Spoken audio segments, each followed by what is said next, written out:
Imagine this. It's barely dawn on a crisp Tuesday, the kind where the world still feels half asleep under a blanket of soft fog that clings to the rooftops. And I'm rushing back from a grueling business trip, my eyes heavy from jet lag and endless meetings, only to spot a tow truck clawing at what looks like a shrouded mystery in my driveway. The HOA queen herself, Karen Fitzgerald, planted there with her arms folded tight, that triumphant smirk slicing across her face like she'd just vanished. Some neighborhood blight, while my nosy neighbors peek from behind their curtains, treating this like premium drama unfolding live. Their coffee mugs steaming in the chill air as they whisper speculations, and as I step closer, the sharp bite of exhaust fumes tangles with the pristine scent of manicured lawns and overpriced egos, hitting me hard because they had no clue what lurked beneath that simple tarp. No idea about the treasure it hid, or about me, the guy they pegged as an easy mark, or, worst of all, about who truly held the reins in this upscale enclave called Oakridge Meadows, a place where every home screamed quiet luxury but hid undercurrents of judgment and control. What would you do if your so-called community turned on you over something they didn't even bother to understand, assuming the worst without a second glance, their prejudices clouding any chance of fairness? Let me know in the comments where you're tuning in from, and if you've ever battled one of these nightmare neighborhood associations that suck the joy out of homeownership, turning simple living into a battlefield of rules and egos. But hold on, let's rewind a bit so you get the full picture of how I, Alex, at 48 years old, landed in this whirlwind of pettiness and payback, a story that started with heartbreak and evolved into a lesson on hidden strengths. 6 months back, I was reeling from the messiest divorce imaginable, 2 decades of what I thought was solid ground crumbling away in courtrooms filled with accusatory stares and legal jargon that stripped away layers of my life, leaving me with my ex taking the sprawling house we'd built together, a chunk of my savings that I'd poured sweat into earning, and primary time with our 2 kids who now treated me like a distant relative rather than dad, the pain of it all twisting in my gut like a knife that wouldn't budge, amplified by late-night calls where their voices carried resentment I couldn't mend, forcing me to start fresh in my late 40s, craving something modest, a place that whispered comfort instead of echoing regrets, somewhere I could rebuild without the ghosts of failure haunting every corner. That's when Oakridge Meadows caught my eye.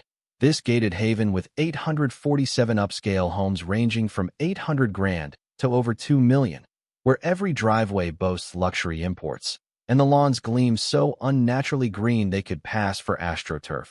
The air thick with the earthy aroma of fresh bark chips as you roll through those iron gates, punctuated by the drone of gardeners' tools trimming hedges to perfection, the occasional splash from hidden pools, and the yips of pampered pooches that cost a fortune, breeds like French bulldogs or cavapos paraded on leashes by owners more concerned with status than companionship. But the real hook for me? That spacious 3-car garage, perfect for safeguarding something precious I'd inherited from my Uncle Victor, who'd passed the year before after a quiet battle with illness that he never burdened the family with, entrusting me with his most cherished possession, a pristine 1967 Chevrolet Corvette Stingray. And let me tell you, Uncle Victor was the epitome of enigmatic genius, a sharp entrepreneur who played his hand close, always murmuring to me during our rare fishing trips by the lake, "Alex, true worth often hides right under people's noses. They see only what their biases let them, not the reality staring back, and sometimes that blindness is your greatest advantage." Turns out, he had layers of secrets beyond that car, depths I was only beginning to plumb, investments and plans woven like an intricate web that spanned decades. The Corvette appeared weathered on the surface, paint dulled by time and faint scratches from years of careful storage, seats showing their age with subtle creases that told stories of road trips long forgotten. But beneath it all lay a flawless, original spec gem with impeccable records stretching back decades, yellowed pages of receipts and mechanic notes that chronicled its every tune-up. And while I hunted for the right restorers, poring over online forums and calling specialists late into the night, I draped it in a plain gray cover to shield it from the elements. Nothing flashy, just practical protection against dust and curious eyes. Enter Karen Fitzgerald, the quintessential HOA overlord. Picture her in her late 50s, cruising in a gleaming Audi Q8. Clad in athleisure, she never breaks a sweat in, her grin sharp enough to etch stone. Wedded to Brad in medical supplies, with a pair of elite academy offspring because, heaven forbid, local schools suffice, their schedules packed with extracurriculars that screamed privilege. Karen had reigned as HOA chair for 3 straight cycles, the sort who clutches at minor authority because grander stages elude them. Her meetings infamous for dragging on with nitpicks over flower bed colors or mailbox uniformity, and barely 3 days into my move, there's her rap at my door, that saccharine beam masking the probe as she inquires about the vehicle issue in my drive. Me explaining it's a vintage ride under temporary wrap, her expression tightening like a noose, murmuring about upholding Oak Ridge's prestige, shoving me a faux citation on flimsy stock that grated like grit under my nails, laced with her cloying fragrance, something floral and overpowering, and a whiff of self-importance that turned my stomach, making me wonder if this was the welcome wagon or an interrogation. That very night, I pored over the HOA bylaws, every clause dissected under the glow of my desk lamp, coffee going cold as I highlighted sections, and lo and behold, no outright prohibition on covered cars for short stints. So Karen was bluffing, gauging if I'd fold like her past pushovers, perhaps the elderly couple she'd hounded over holiday lights or the single mom with a slightly overgrown yard. But she ramped it up, sparking a group chat labeling me the rule dodger, messages pinging with emojis of disapproval, and soon the chills set in. Chats halting mid-sentence as I neared at block parties or jogs. Icy glares at the post boxes where envelopes piled up unnoticed. The hush of sidelong whispers becoming my unwelcome anthem, laced with snippets like, "Who does he think he is?" Making it crystal clear this feud transcended the car. It was about her stamping dominance on the newcomer, the outsider threatening her tidy realm, disrupting the facade of harmony she enforced with iron-fisted newsletters. Little did I know then, Uncle Victor's legacy extended far beyond that Corvette, harboring a bombshell that would flip her petty empire on its head, documents tucked away in dusty boxes that smelled of old ink and tobacco. But first, she'd push the envelope in ways that screamed regret, escalating from subtle snubs to outright sabotage, because in Oak Ridge Meadows, appearances deceived. And Karen Fitzgerald was poised to learn that jumping to conclusions could cost you everything you thought you controlled, unraveling not just her power but the illusions she'd built her life upon. Karen didn't take kindly to being challenged. Oh no. Within days she fired off a certified missive summoning an urgent HOA session with scant warning, all about visual harmony concerns, hosted at her place for that home turf edge. A classic maneuver I'd seen in corporate Shark Tanks where lighting and seating could sway outcomes. Betting I'd wilt under her gaze in her domain, surrounded by family photos that screamed curated perfection. Pulling up to her generic colonial that reeked of faded glory, the vanilla wax assaulting from afar as if masking deeper rot. Perhaps the strain of keeping up appearances, the porch light casting long shadows. Brad greeting me with a brew and grip at dusk, his eyes darting nervously as he ushered me into her mock tribunal, bored cronies perched at the island counter like judges, sipping wine from stemless glasses. Me in the hot seat opposite, my steps resounding off the stone surfaces while Brad hovered like a shadow, clearing his throat awkwardly.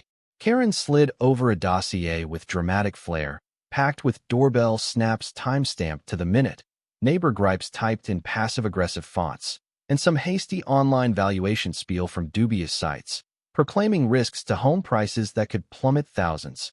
Kids probing awkward queries about the junk heap. Standards must prevail in our idyllic bubble. And I had to chuckle inwardly at her turning my heirloom into a public nuisance, her voice rising with each point as if rehearsed in front of a mirror. But bullies bank on victims' unreadiness, so I countered with my own binder, crisp legalese thumping down, highlighted rules allowing brief coverings without penalty, demanding proof of breach under specific sections I'd tabbed with color-coded notes, the board squirming like unprepared pupils caught cheating, one suggesting a delay for review amid murmurs of uncertainty. Karen's cheeks flushing crimson as her ambush backfired into a tutorial she hadn't signed up for, her nails tapping impatiently.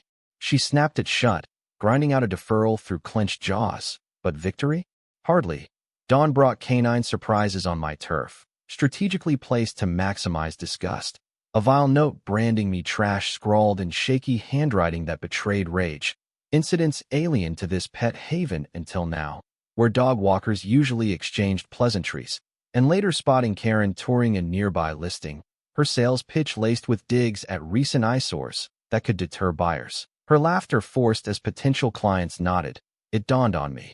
This was commerce cloaked as civic duty, her scheme to oust misfits for resale commissions, flipping properties with a cut that funded her lifestyle, my defiance jeopardizing her hustle, prompting me to fortify with cams everywhere, wires snaking through attics and alerts pinging my phone, sensing her next strike begged for tape, all while Uncle Victor's foresight nagged at me, urging a deeper dive into his archives amid stacks of yellowed envelopes. Unearthing a folder tagged Oak Ridge Development, 1987, that floored me with blueprints and contracts, hinting Karen had tangled with the wrong foe, a revelation that stirred a mix of awe and determination. Undeterred, Karen unleashed mind games, rallying a safety forum sans my invite, my lenses catching the parade of flyers past my home like a solemn procession, footsteps heavy with judgment on the gravel paths, a petition surging signatures for stricter codes by noon, collected door to door with her persuasive charm, Brad schmoozing dads on strolls about valuation dips that could affect college funds. Garage slams my new refrain echoing isolation, her crowning ploy cornering me curbside with her kin, Derek, a supposed barrister reeking of budget suits and taped briefcases, his tie askew, spouting liability woes over concealed rides that might harbor dangers, insurance ripples community-wide, a bogus ultimatum on cheap print smelling of fresh ink, the kids' distant giggles from playgrounds underscoring this farce amid the golden hour light. Skeptical, I dug. Derek's reps screamed petty cases like traffic tickets, low ratings galore from disgruntled clients venting online, no legit HOA mandate in sight. So I looped in our true counsel, Elena Ramirez, confronting Karen at her threshold with speaker blaring, exposing Derek's imposture amid her widening eyes, her facade cracking like brittle plaster under pressure, Brad fidgeting keys in the background. And through the gap, foreclosure stacks on her counter unveiling her fiscal desperation, piles of red-stamped warnings hinting at missed payments and looming auctions, her HOA gig her lifeline amid a crumbling marriage and failing business. My pushback a mortal threat that fueled her venom, her sputtering harassment claims ringing hollow as I demanded amends or ethics probes, the slam echoing defeat, yet sparking board defections with secretive texts at odd hours. Anonymous exposes online detailing past overreaches, her grip fracturing like ice under spring thaw. But desperation breeds recklessness, and her eviction push loomed as her grand folly, blind to my card counting through public records and late-night calls. Her rushed notice violated timelines, aiming to rewrite regs retroactively against my ride. Then boot me, stacking proxies from outsiders, her realty web of favors and obligations, but my sleuthing shredded her list against records, cross-checking deeds and voter rolls till dawn, exposing fraud in stark spreadsheets, the hall crammed with plants who avoided eye contact, her slideshow vilifying my veiled car with angled photos that distorted reality, clicks grating like doom ticks on the projector, Brad coaching whispers from the back, me documenting legally with audio discreetly rolling, and when votes tallied her way via cheats, I demanded audits, shuffling unease rippling through the crowd, my checks confirming illegitimacy with highlighted discrepancies. Her fresh citation, a gift-wrapped blunder slid under my door at midnight, compiled with my dossier for oversight, tipping reporter Lisa Vargas on graph tales that promised headlines, but pausing to unpack Uncle Victor's trove over spirits, documents unveiling Summit Properties LLC, his 1985 entity snagging land for peanuts amid rural expanses, birthing Oak Ridge with majority stake through shrewd negotiations, my hands trembling as deeds confirmed every plot leased ground from me. HOA dues funneling my way into forgotten accounts, amassed millions untouched gathering dust in digital vaults. Karen's theft from my coffers via padded invoices, her edicts void under superior land rights, power mine to wield with. Termination clauses glaring, Elena affirming eviction rights over Zoom, but Uncle Victor's missive counseling wisdom over wrath, tucked in a sealed envelope with his elegant script, the irony succulent. She bullied her boss while pilfering his purse, leaving me to choose mercy or might, the family's love. Injustice's sting fueling my resolve for righteous reckoning. Memories of my kids' distant voices urging fairness over fury. With files arrayed like battle plans across my kitchen island, coffee's robust tang mingling with aged paper's must, and the faint vanilla from lingering candles, I rallied my squad. Elena arming lease axes with precise drafts. Tom Harris, ex-detective neighbor with logs of her terror timestamped meticulously.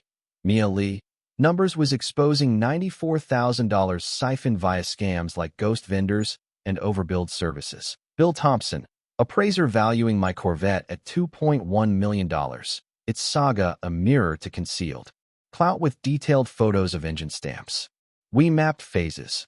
Unveil the ride mid-harass amid neighborhood witnesses. Board financials dropped like evidence in court. Ownership bomb at assembly with visuals. Media if needed for amplification. Tom's nets of hidden cams and motion sensors. Mia's charts color-coded for impact. Bill's proofs bound in leather.